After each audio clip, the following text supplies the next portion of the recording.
কোটা সংস্কার ইস্যুতে ঢাকা বিশ্ববিদ্যালয় এলাকায় রাতভর ছাত্র পুলিশ সংঘর্ষ, দফায় দফায় টিয়ার শেল ও জল কামান ব্যবহার। আমাদেরকে অপরিকল্পিতভাবে হাজার হাজার টিয়ার শেল, হাজার হাজার বুলেট পিকআপ করে। আমরা কোটা প্রথা বাতিল করতে চাচ্ছি না, আমরা সংস্কার চাচ্ছি মেধাবীদের সুযোগ দেওয়ার জন্য। আলোচনায় বসার আহ্বান সরকারের।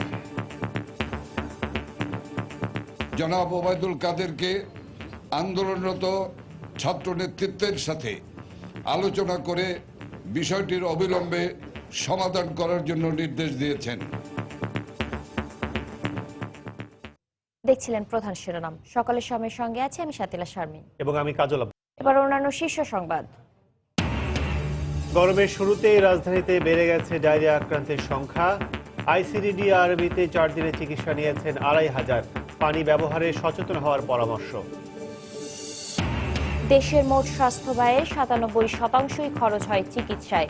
আর্থিক সংকটে সাধারণ মানুষ, খরচ কমাতে রোগ প্রতিরোধে বরাদ্দ বাড়ানোর পরামর্শ। আগামী মাসে এলএনজি আমদানি সঠিক ব্যবস্থাপনার অভাবে সংকট বাড়তে পারে আশঙ্কা প্রতিমন্ত্রীর। ভাসমান টার্মিনাল ব্যবহার করায় বেড়েছে খরচ বলছেন বিশেষজ্ঞরা। বিআরটিসি বাসের কাঙ্ক্ষিত সেবা পাচ্ছে না চট্টগ্রাম ও 3 পার্বত্য জেলাবাসী। 500 স্থানে আছে মাত্র 46টি, ব্যবহার হচ্ছে এমপি ও মন্ত্রীদের ব্যক্তিগত কাজে। এবং পহেলা বৈশাখকে সামনে রেখে ব্যস্ত দেশের বিভিন্ন স্থানের তাঁতপল্লী। দিনরাত কাজ করছেন কয়েক হাজার শ্রমিক, ভালো লাভ পাওয়ার আশা।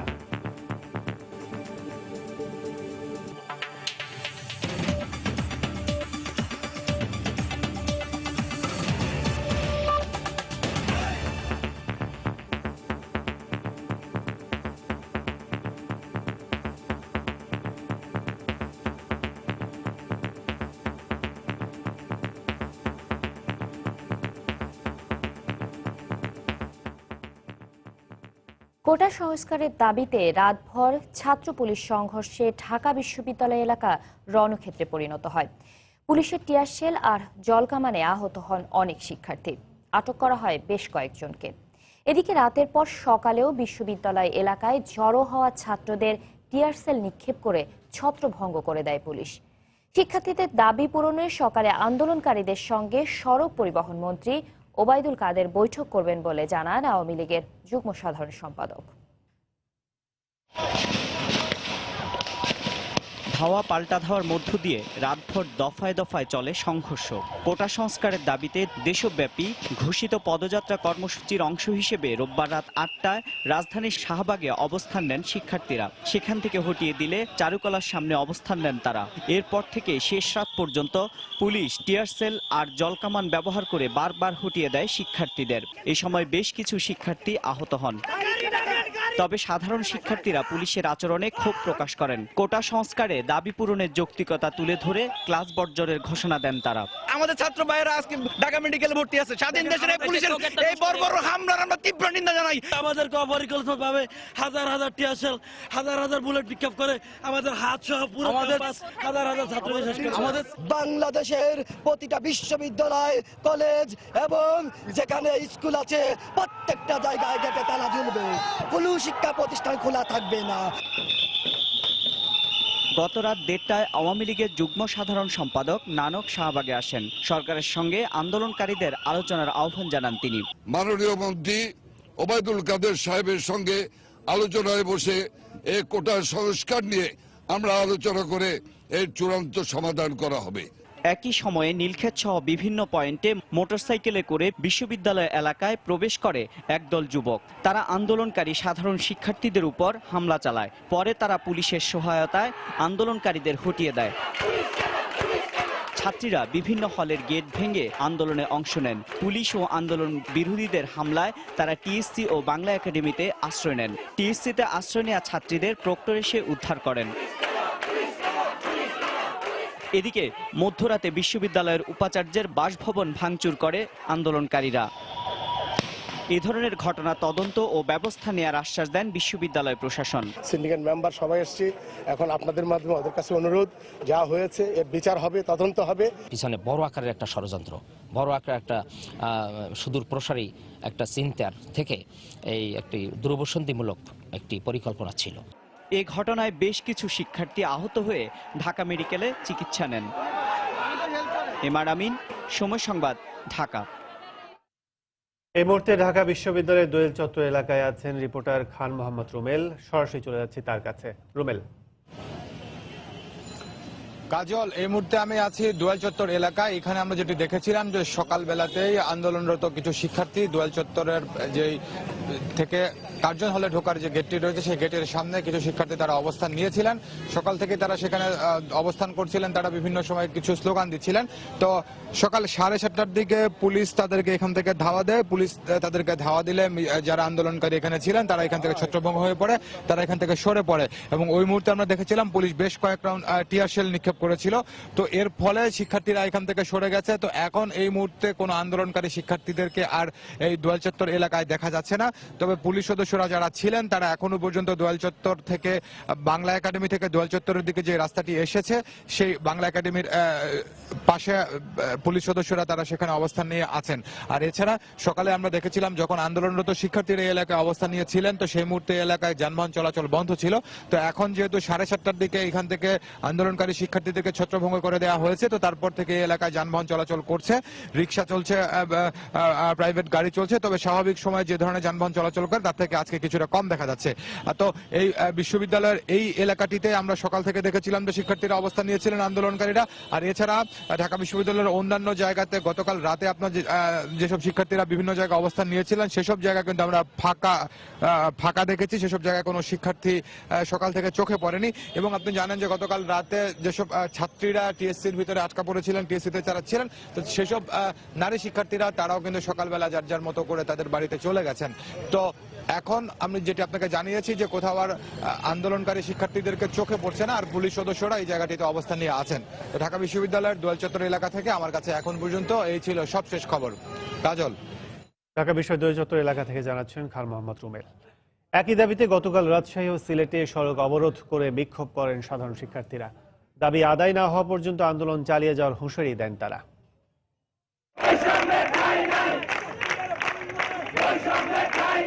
রোববার বিকেলে রাজশাহী বিশ্ববিদ্যালয়ের প্রধান ফটকের সামনে রাজশাহী ঢাকা মহাসড়ক অবরোধ করে বিক্ষোভ করেন শিক্ষার্থীরা।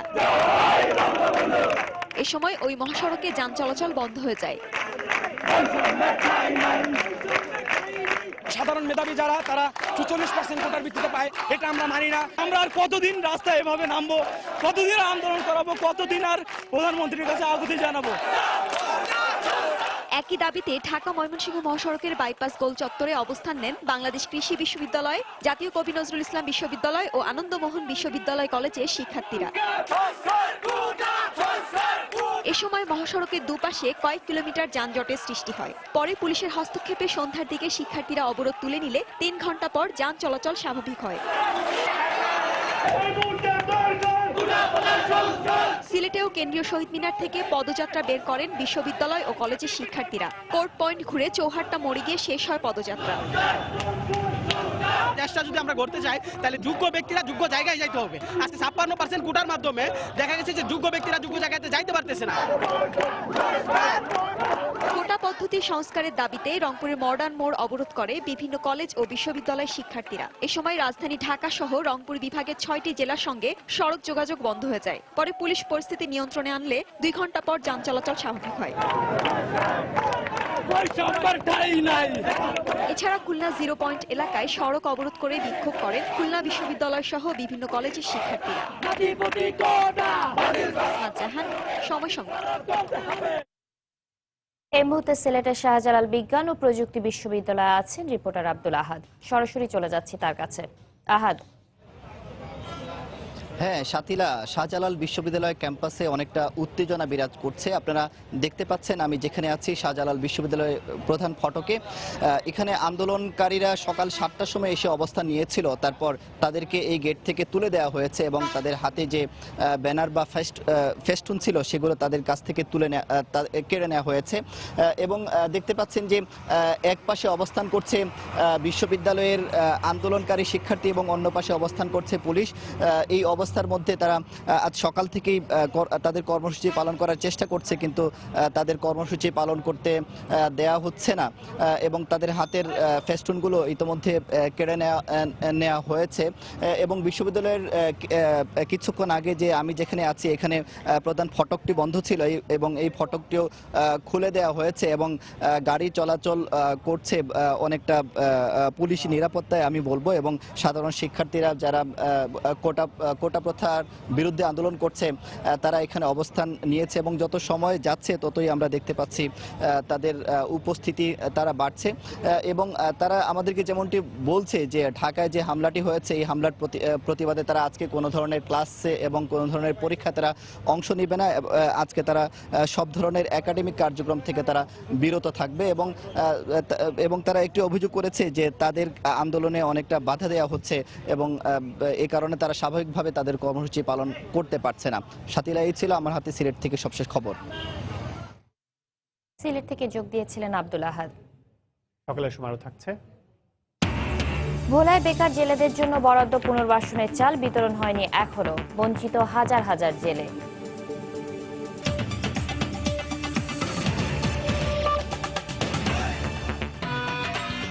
ভিগো কেবল কেসিং, ঘরকে একই সাথে দিন beautiful looks and total safety. অবশেষে দেশের শিল্পায়নে গ্যাসের সংকট দূর করতে আগামী মাসের প্রথম ভাগ থেকে শুরু হচ্ছে এলএনজি আমদানি। এজন্য কক্সবাজারের মহেশখালীতে ভাসমান এলএনজি টার্মিনাল নির্মাণের কাজও প্রায় শেষ দিকে। সংশ্লিষ্ট প্রতিমন্ত্রী জানিয়েছেন, অবৈধ গ্যাস সংযোগ নিয়ন্ত্রণ করতে না পারলে আমদানি করা এই দামি জ্বালানির ব্যবস্থাপনার সংকট দেখা দিতে পারে। ভাসমান টার্মিনালের পরিবর্তে ভূমি ব্যবহার করা হলে খরচ কম হতো বলেও মত বিশেষজ্ঞদের। দেবাশিস রায়ের রিপোর্ট। জ্বালানি সংকটে দেশের শিল্পায়ন ও বিনিয়োগে স্থবিরতা দূর করতে 2010 সালে সরকার তরলীকৃত প্রাকৃতিক গ্যাস বা এলএনজি আমদানির নীতিগত সিদ্ধান্ত নিলেও বাস্তবায়ন প্রক্রিয়ার ধীরগতি সহ নানা জটিলতা পেরিয়ে আলোর মুখ দেখতে যাচ্ছে সরকারের ফাস্ট ট্র্যাক এই প্রকল্পটি। তেল গ্যাস ও খনিজ সম্পদ কর্পোরেশন পেট্রোবাংলা জানিয়েছে, প্রতিদিন 500 মিলিয়ন ঘনফুট গ্যাস আমদানি করতে কক্সবাজারের মহেশখালী উপকূল থেকে 7.5 কিলোমিটার দূরে গভীর সমুদ্রে ভাসমান এলএনজি টার্মিনালের নির্মাণ কাজ প্রায় সম্পন্ন করেছে যুক্তরাষ্ট্রের কোম্পানি এক্সিলারেট এনার্জি।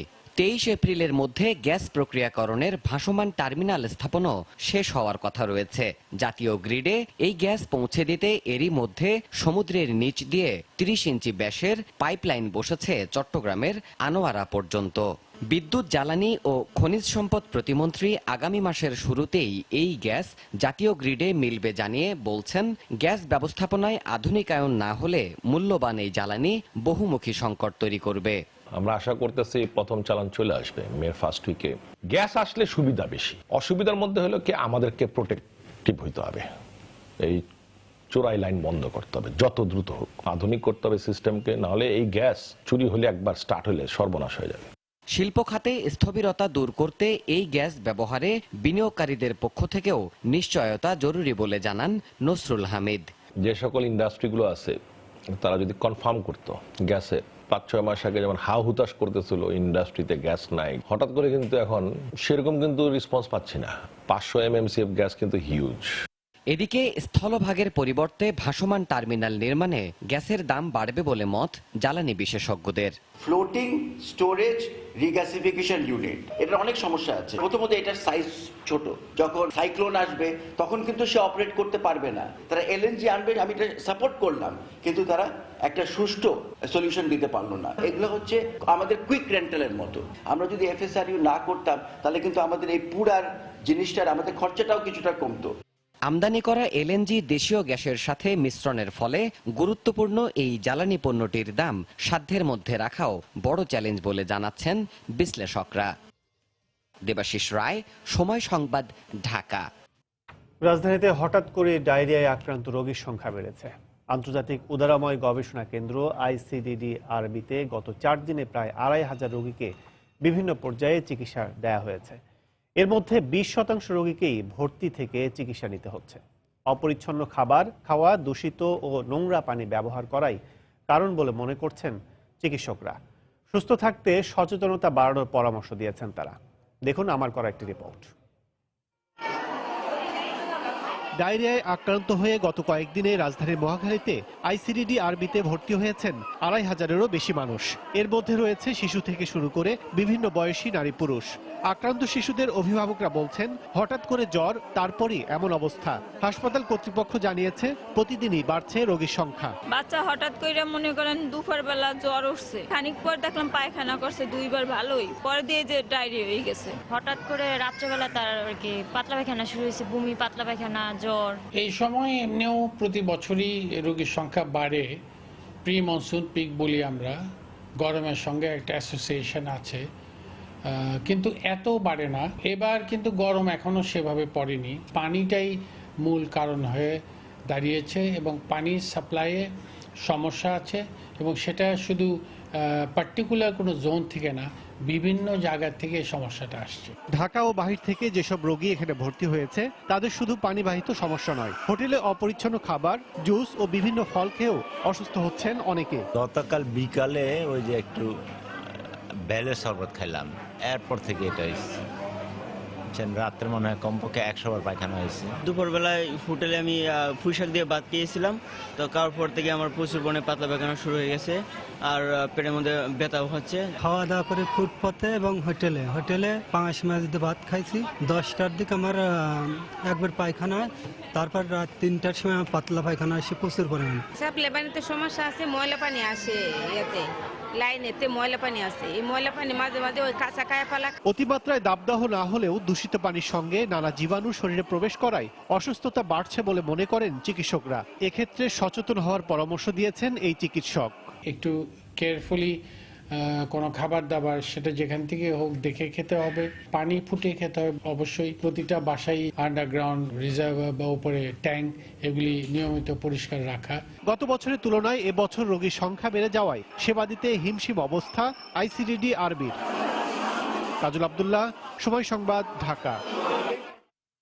দেশের মোট স্বাস্থ্য ব্যয়ের ৯৭% খরচ হয় চিকিৎসা পর্যায়ে, অথচ প্রতিরোধ ব্যবস্থা, স্বাস্থ্য, শিক্ষা ও গবেষণায় ব্যয় মাত্র ৩%।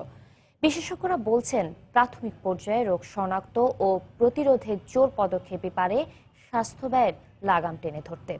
তাতে পরামর্শ, স্বাস্থ্য বাজেটের যথাযথ ব্যবহারের জন্য দরকার বিভিন্ন রোগ ও রোগীর ডাটাবেস তৈরির মাধ্যমে স্বাস্থ্য ব্যয়ের পরিকল্পনা তৈরি। বিস্তারিত সাজিদ রাজুর রিপোর্টে। লোভনীয়ভাবে সাজানো এসব খাবার দেখে জিভে জল আসতেই পারে। স্বাস্থ্য অধিদপ্তর ও বিশ্ব স্বাস্থ্য সংস্থার গবেষণা বলছে, বাংলাদেশ সহ পুরো বিশ্বেই কিডনি, লিভার, ক্যান্সার ও হৃদরোগের মতো অসংক্রামক রোগে আক্রান্ত হওয়ার ঘটনা বেড়ে গেছে বহুগুণ। আর এসব রোগের কারণ হিসেবে দায়ী করা হচ্ছে মুখরোচক এসব জাঙ্ক ফুডকে। আর একই রকমভাবে দায়ী খাদ্যে অতিরিক্ত লবণের ব্যবহার এবং তামাক ও তামাকজাত পণ্যের অতিরিক্ত ব্যবহার। ব্র্যাক বিশ্ববিদ্যালয়ের এক গবেষণায় উঠে এসেছে, বাংলাদেশে ধনী গরিব নির্বিশেষে 64% মানুষ চিকিৎসা সেবা পাওয়ার জন্য অতিরিক্ত অর্থ খরচ করতে বাধ্য হচ্ছে। ন্যাশনাল হেলথ অ্যাকাউন্টস 2017 বলছে, স্বাস্থ্য বাজেটের বড় অংশ খরচ হয় রোগের চিকিৎসায়, অথচ রোগ প্রতিরোধ ও স্বাস্থ্য শিক্ষা গবেষণা খাতে সরকারের ব্যয় স্বাস্থ্য বাজেটের মাত্র 3%। বিশেষজ্ঞরা বলছেন, সরকারের বাজেট বাড়াতে হবে রোগ হওয়ার আগের পর্যায়ে। আমরা যতই উল্টিয়ে পাল্টিয়ে যাই করি না কেন, আমাদের হেলথের ফাইন্যান্সিং এর পরিমাণটা বাড়াতে হবে, হেলথ কেয়ারকে জবাবদিহিতার মধ্যে আনতে হবে, গভর্নেন্সকে ইমপ্রুভ করতে হবে এবং আমাদের যে এফিসিয়েন্সি, সেই দক্ষতাটা বৃদ্ধি করতে হবে। আমাদের ফুডগুলো যেহেতু সব এগ্রিকালচার এবং অ্যানিম্যাল থেকে আসে, এগ্রিকালচার বেসড এবং অ্যানিম্যাল, সেখানে যেহেতু ওষুধ ব্যবহার করা হয় এবং সেখান থেকে আমাদের অ্যান্টিবায়োটিক রেজিস্ট্যান্স হচ্ছে এবং অ্যান্টিবায়োটিক রেজিস্ট্যান্সের মারাত্মক কুফল আছে ভবিষ্যতে যদি আমরা এগুলো এখন কেয়ারফুল না হয়। সব মিনিস্ট্রির যে প্রবলেমগুলো আছে, যার কারণে আমাদের হেলথ হ্যাজার্ডগুলো আছে, সেটার কিন্তু ইয়েগুলো সিস্টিক মানে কনসিকুয়েন্সগুলো, ফলটা বহন করতে হচ্ছে কিন্তু হেলথ মিনিস্ট্রিকে। শুধু অ্যাওয়ারনেস বিল্ডিং করলেন যে আপনি আপনার স্বাস্থ্য ইয়ে করেন, ভালো রাখবেন, এক্সারসাইজ করবেন, সো এক্সারসাইজটা সে করবে কোথায়? এই জন্য ইন্টারমিনিস্ট্রিয়াল একটা এফোর্ট লাগবে। চিকিৎসা আরো সহজ ও সহজলভ্য করতে দক্ষ ডাক্তার তৈরি, নিরাপদ খাদ্যের নিশ্চয়তা এবং রোগ প্রতিরোধে সচেতনতা কার্যক্রম বাড়ানোরও পরামর্শ তাদের। সাজিদ রাজু, সময় সংবাদ, ঢাকা। সকালে সময় থাকছে। নানা সংকটে বিপর্যস্ত গাজীপুর সিটি কর্পোরেশনের নগর জীবন, নেই পর্যাপ্ত নাগরিক সুবিধা, অবকাঠামো উন্নয়নের তাগিদ।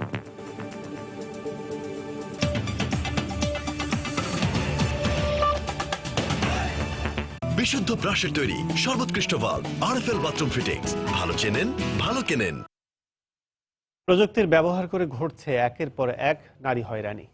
এবার টয়লেটে নারীর আপত্তিকর ছবি মোবাইলে গোপন ক্যামেরায় ধারণের চেষ্টা করা হয় রাজধানীর একটি রেস্তোরাঁয়। এ ঘটনায় রেস্তোরাঁর অভিযুক্ত কর্মীকে পুলিশের হাতে তুলে দেওয়া হয়। ঘটনায় নিজেদের দায় অস্বীকার করেছে রেস্তোরাঁ কর্তৃপক্ষ। রোববার বিকেলে খাবার খেতে রাজধানীর ধানমন্ডির ক্যাফে রিওতে যান ঢাকা মেডিকেল কলেজ হাসপাতালের 30 থেকে 35 জন তরুণ চিকিৎসক। গল্প, আড্ডা আর খাওয়া দাওয়ার এক ফাঁকে টয়লেটে যান একজন নারী চিকিৎসক। হঠাৎই তার নজরে আসে দেয়ালে কয়েকটি ছিদ্র। পাশের কক্ষে পুরুষদের জন্য নির্ধারিত টয়লেট। সেখান থেকে গোপনে ধারণ করা হচ্ছে আপত্তিকর দৃশ্য। তড়িঘড়ি বাথরুম থেকে বেরিয়ে চিৎকার করলে এগিয়ে আসেন বন্ধুরা। এ সময় ক্যাফে রিওর অভিযুক্ত কর্মীর মোবাইল জব্দ করে পাওয়া যায় নারী চিকিৎসকের আপত্তিকর দৃশ্য। কি করেছো বলো? স্যার ভিডিও করছি। টয়লেটে কার ভিডিও করেছো? স্যার আমি এমনি ভিডিও করতে। এমনি ভিডিও করছো? হ্যাঁ এমনি ভিডিও করছো। টয়লেটে গিয়ে ভিডিও করেছো তো তুমি? টয়লেটে গিয়ে কেন ভিডিও করলা তুমি? এটা যে আজকেই প্রথম হয়েছে হয়তো তাও না। ফুটোগুলো যেহেতু ইন্টেনশনালি করা, ঢেকে ঢেকে রাখা হয়েছে, তাহলে অবশ্যই এর আগে যারা গেছে আর পরে যারা যাবে তারা সবাই এটার ভিকটিম হবে। পরে থানায় খবর দেয়া হলে ঘটনাস্থলে গিয়ে অভিযুক্ত সজীবকে আটক করে পুলিশ। এ বিষয়ে ক্যামেরার সামনে কিছু বলতে রাজি হয়নি ক্যাফে রিও কর্তৃপক্ষ। তবে কিভাবে দুই টয়লেটের মাঝের দেয়ালে ছিদ্র হলো সে বিষয়ে কোনো সদুত্তর দিতে পারেনি কর্তৃপক্ষ। আমি চাচ্ছি না ক্যামেরার সামনে আসতে। আপনারা প্রতিবেদন করবেন, আপনাদের প্রফিট আছে, আর আমরাও আপনাকে বলবো কোনো সমস্যা নাই, আমাদের যেগুলো প্রবলেম আছে কোনো, বাট আমাদের লোক আসতে দেন, আপনারা করেন। আমি এক্সট্রিমলি সরি, আমি ক্যামেরার সামনেই করতে চাচ্ছি না। আপনাদের ছিদ্র ছিল? হ্যাঁ, ওগুলো কিন্তু আমরা রেমেডিয়াল অ্যাকশন নিয়ে নিয়েছি। সেটা কি আজকে? আজকে। এটা তো আপনারা এর আগেও তো নিতে পারতেন। না, আমরা এর আগে হয়তোবা সেভাবে নোটিস করিনি, এই জন্যই হয়তোবা এই সমস্যাটা অ্যারাইজ করেছে। কিন্তু আমরা কিন্তু এই প্রথম অভিযোগ শুনলাম। অভিযুক্ত সজীব তাদের নতুন কর্মী বলে দাবি করছে ক্যাফে রিও কর্তৃপক্ষ। ফারুক ভিয়া, রবিন, সময় সংবাদ, ঢাকা। বৃহত্তর চট্টগ্রাম ও পার্বত্য অঞ্চলের প্রায় 1.5 কোটি মানুষের জন্য সরকারিভাবে বিআরটিসির 500 বাস থাকার কথা থাকলেও আছে মাত্র 46টি। পর্যাপ্ত বাস না থাকায় রুট কমতে কমতে 9টিতে নেমে এসেছে। যে কয়েকটি রুটে চালু আছে সেখান থেকেও কাঙ্ক্ষিত সেবা পাচ্ছেন না সাধারণ মানুষ। অভিযোগ আছে এমপি ও মন্ত্রীদের আবদার মেটাতে ব্যক্তি খাতে ব্যবহার করা হচ্ছে বিআরটিসির বাস। নুরজামাল আতিকের ছবিতে শফিকুল আলমের রিপোর্ট। ঠেলাঠেলি করে বাদল ছোলা হয়ে উঠতে হয় বেসরকারি বাসগুলোতে। এদের বিরুদ্ধে রয়েছে অতিরিক্ত ভাড়া আদায় সহ যাত্রী হয়রানির নানা অভিযোগ। তাই যাত্রী ভোগান্তি কমাতে 1962 সালে সরকারিভাবে গণপরিবহন হিসেবে চালু করা হয় বিআরটিসির বাস সার্ভিস। প্রথম দিকে কিছুটা সেবা পেলেও এখন একেবারে ভেঙে পড়েছে সরকারি এই সেবা খাত। কমেনি জনদুর্ভোগ, বরং বেড়েছে বহুগুণ। আর ভাড়াও আদায় করা হয় বেসরকারি বাসের মতো। ভাড়া লোকাল গাড়ি যেগুলো যেরকম নেই এগুলোও সেরকম নেই। মাঝে মধ্যে দেখা যায় 2-1টা গাড়ি, এগুলিতে আমরা আসলে কেউ তেমন সুবিধা পাচ্ছে না। বিআরটিসির চট্টগ্রাম ডিভিশনে 76টি গাড়ি থাকলেও এখন সচল আছে মাত্র 46টি, আর রুট 17টি থেকে 9টিতে নেমে এসেছে। বহরে বর্তমানে যে বাসগুলো আছে তার অধিকাংশই বরাদ্দ দেওয়া হয়েছে বিভিন্ন প্রতিষ্ঠান, কলেজ, বিশ্ববিদ্যালয়ে। বিআরটিসি গাড়িগুলো দিয়েছে, এগুলো রাস্তাঘাটে কোথাও দেখা যায় না। ইসলামিয়া কলেজেই তো ভাড়া টানে ওরা, ছাত্র ছাত্রী এবং টিচার। যাত্রী কল্যাণ সমিতির অভিযোগ, নেতৃত্বের সংকট আর কর্তৃপক্ষের উদাসীনতার কারণে বিআরটিসি ধুকে ধুকে মরছে। অনিয়ম, দুর্নীতি, অব্যবস্থাপনা, যার কারণে আজকে বিআরটিসিকে সংকুচিত করতে করতে একটা প্রতীকী সার্ভিসে পরিণত হয়েছে। ভিআইপি সহ এমপি মন্ত্রীদের অনুরোধে কিছু কিছু রুটে বাস বরাদ্দ দিতে হয় বলে জানালেন বিআরটিসির এই কর্মকর্তা। আমার যে 2-3টা পয়েন্ট আছে, ওই পয়েন্টগুলি থেকে আমি শুধু প্যাসেঞ্জার নিতে পারবো, রাস্তা থেকে কিন্তু কোনো প্যাসেঞ্জার নিতে পারবো না। এরকম প্রতিবন্ধকতার জন্য আমাদের লোকাল এমপি মহোদয়, তারপরে মন্ত্রী মহোদয় যদি থাকে, সেই ক্ষেত্রে অনেক কিছু মেনটেন করে আমাদেরকে গাড়ি চালাইতে হয়। 2011 সালের আগে 3টি প্রকল্পের অধীনে চলমান বাসগুলো বিআরটিসির বহরে যুক্ত হয়। এরপর নতুন করে আর কোনো বাস যুক্ত হয়নি। শফিকুল আলম, সময় সংবাদ, চট্টগ্রাম। নানা দুর্ভোগে বিপর্যস্ত গাজীপুর সিটি কর্পোরেশনের নগর জীবন। নেই পর্যাপ্ত ফুট ওভারব্রিজ, এতে রাস্তা পারাপারে দুর্ভোগের শিকার হচ্ছেন পথচারীরা। একই সঙ্গে শহরের কোনো সড়কেই নেই প্রশস্ত ফুটপাত। নগর পরিকল্পনাবিদরা বলছেন, পরিকল্পিত নগরী গড়ে তুলতে ফুটপাত এবং ফুট ওভারব্রিজ নির্মাণ ছাড়াও বিভিন্ন অবকাঠামোর উন্নয়ন জরুরি হয়ে পড়েছে। তারিকুল ইসলামের তোলা ছবিতে রিপোর্ট করেছেন বেলায়েত হোসেন। পথ পারাপারের জন্য এ যেন রীতিমতো যুদ্ধ। রাজধানী ঢাকা থেকে কর্মব্যস্ততা কোনো অংশেই কম নয় এই গাজীপুর সিটিতে, কিন্তু সেই অনুযায়ী একেবারেই অপ্রতুল ফুট ওভারব্রিজ, ফলে জনদুর্ভোগের আরেক নাম রাস্তা পার হওয়া। চৌরাস্তার মধ্যে তো জনবহুল এলাকার মধ্যে একটা ফুট ওভারব্রিজ দেয়। ফুট ওভারব্রিজের দরকার। ফুট ওভারব্রিজের জন্য আমাদের রাস্তায় অনেক সমস্যা হয় চলাফেরার জন্য। পুরো সিটি কর্পোরেশন এলাকায় যখন মাত্র 5টি ফুট ওভারব্রিজ, সেখানে আরেক বিড়ম্বনা ফুটপাত নিয়ে। নগরীর টঙ্গী থেকে গাজীপুর চৌরাস্তা পর্যন্ত কোথাও দেখা মেলে না ফুটপাতের। দু একটি জায়গায় থাকলেও তার বেহাল দশায় রীতিমতো ক্ষুব্ধ নগরবাসী। ফুটপাত তো এখানে নাই, এটা আসলে ফুটপাত যে এটা ফুটপাত, এখানে হাঁটার অবস্থা নেই। একটা মানুষ হাঁটবে এখন বাধ্য হয়ে রাস্তার উপর দিয়ে হাঁটতে হয়। এগুলির সম্পর্কে খেয়াল রাখা উচিত আমাদের সরকার বা এইখানে যারা আছে। দেশের দ্বিতীয় বৃহত্তম এই সিটি কর্পোরেশনে জনসংখ্যা প্রায় 60 লাখেরও বেশি। প্রতিদিনই বিভিন্ন জেলার 6 লক্ষাধিক মানুষের যাতায়াত এই শহরে। সে অনুযায়ী ফুটপাত এবং ফুট ওভারব্রিজ নির্মাণের পাশাপাশি বিভিন্ন অবকাঠামো উন্নয়নের তাগিদ নগর পরিকল্পনাবিদদের। পর্যাপ্ত পরিমাণে নাই এবং যেগুলো আছে সেগুলোও যদি ঠিকভাবে ইউজ করা যায় তাহলে কিন্তু অনেক প্রবলেমে সলভ হয়ে যায়, কিন্তু সেটা আমরা ঠিকভাবে ইউজ করতে পারতেছি না। আরবান প্ল্যানাররা অ্যাজাম্পশন করে ওইভাবে যদি সিটি প্ল্যানিং, ইনফ্রাস্ট্রাকচার প্ল্যানিং সবকিছু আমরা করতে পারি তাহলে খুব ইজিলি কিন্তু আমরা কিছু প্রেডিক্ট করতে পারবো। পর্যাপ্ত ফুটপাত এবং ফুট ওভারব্রিজ না থাকায় হরহামেশাই এই শহরে দুর্ঘটনা ঘটছে বলেও অভিযোগ নাগরিক সমাজের। একটি আধুনিক এবং পরিকল্পিত নগরীর জন্য সবচেয়ে গুরুত্বপূর্ণ যে বিষয়গুলো, তার মধ্যে অন্যতম ফুটপাত এবং ফুট ওভারব্রিজ, যা একেবারে অপ্রতুল এই গাজীপুর সিটিতে। নগরবাসীর প্রত্যাশা, আসন্ন সিটি নির্বাচনে যারা জনপ্রতিনিধি নির্বাচিত হবেন তারা এসব সমস্যার সমাধানে কার্যকর উদ্যোগ গ্রহণ করবেন। বেলায়েত হোসেন, সময় সংবাদ, গাজীপুর। পয়লা বৈশাখকে সামনে রেখে নারায়ণগঞ্জের রূপগঞ্জে জামদানি পল্লীতে ব্যস্ত সময় পার করছেন কারিগররা। ক্রেতাদের চাহিদা মেটাতে তৈরি করছেন বাহারি ডিজাইনের জামদানি পণ্য।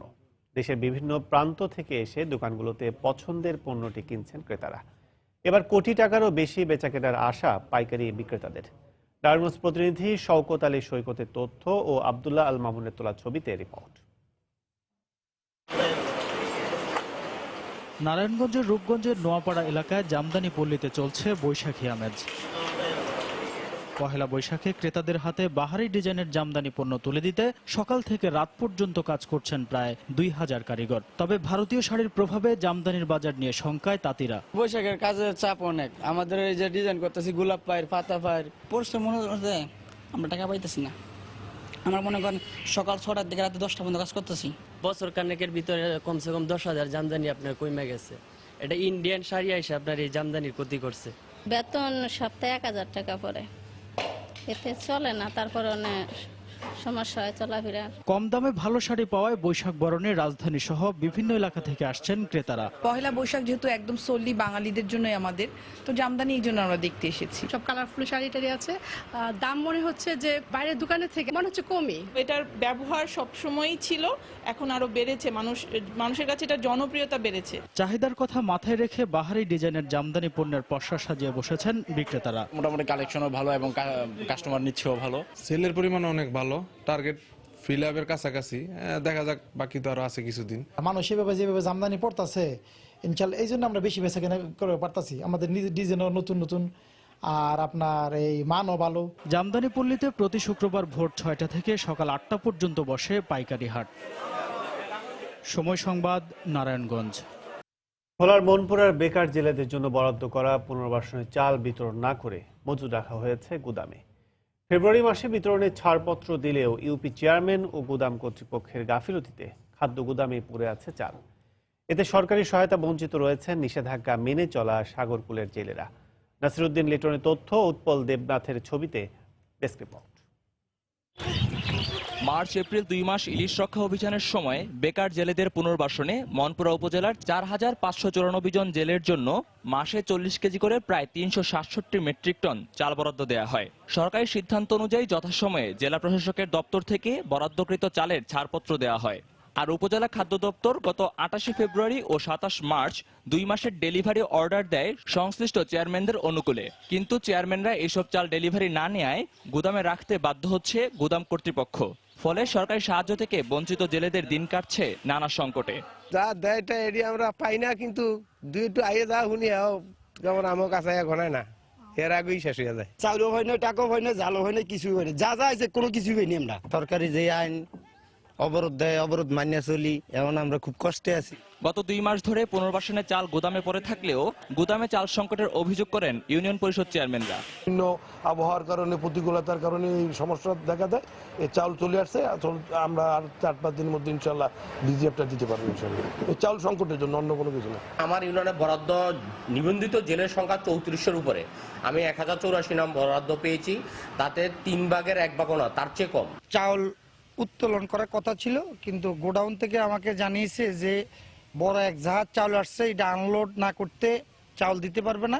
আর বারবার তাগিদ দেওয়ার পরও চেয়ারম্যানরা চাল নিচ্ছে না বলে জানান খাদ্য বিভাগের এ কর্মকর্তা। এরা নেয় না, 2 মাস ছাড়া নিবে না, এদের নাকি যত সিলাই নিবে না, এই জন্য এদের নাকি খরচা বেশি পড়ে যায় 1 মাস নিলে। ডিউ দেয়া চাল গুদামে মজুদ আছে জানিয়ে উপজেলার শীর্ষ কর্মকর্তা বলেন, এই সপ্তাহের মধ্যে বিতরণ না করলে তাদের বিরুদ্ধে ব্যবস্থা নেওয়া হবে। গোডাউন থেকে তারা নেয়নি, তাদেরকে সময় দেওয়া হয়েছে, তারা বিতরণ না করে তাদেরকে আমি ফোনে বলে দিয়েছি যে আপনাদের বিরুদ্ধে আমরা লিখিতভাবে আমরা ব্যবস্থা নেব। উপজেলায় প্রায় 8000 নিবন্ধিত জেলে সহ প্রায় 10,000 জেলে রয়েছেন। সময় সংবাদ, ভোলা। সকালের সময় শীর্ষ সংবাদগুলো জানিয়ে দিচ্ছি আরেকবার।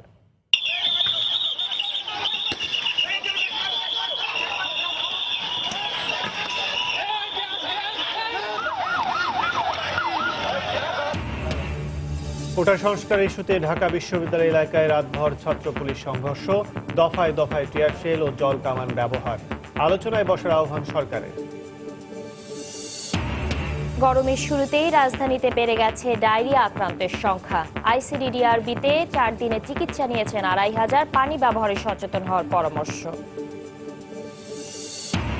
দেশের মোট স্বাস্থ্য ব্যয় 97% খরচ হয় চিকিৎসায়, আর্থিক সংকটে সাধারণ মানুষ। খরচ কমাতে রোগ প্রতিরোধে বরাদ্দ বাড়ানোর পরামর্শ। আগামী মাসেই এলএনজি আমদানি, সঠিক ব্যবস্থাপনার অভাবে সংকট বাড়তে পারে আশঙ্কা প্রতিমন্ত্রীর। ভাসমান টার্মিনাল ব্যবহার করায় বেড়েছে খরচ, বলছেন বিশেষজ্ঞরা। এবং বিআরটিসির বাসের কাঙ্ক্ষিত সেবা পাচ্ছেন না চট্টগ্রাম ও 3 পার্বত্য জেলাবাসী। 500 স্থানে আছে মাত্র 46টি, ব্যবহার হচ্ছে এমপি ও মন্ত্রীদের ব্যক্তিগত কাজে। এই ছিল সকালের সময়। যে কোনো খবর পেতে ভিজিট করুন সময়নিউজ.tv। সঙ্গে থাকুন সময়।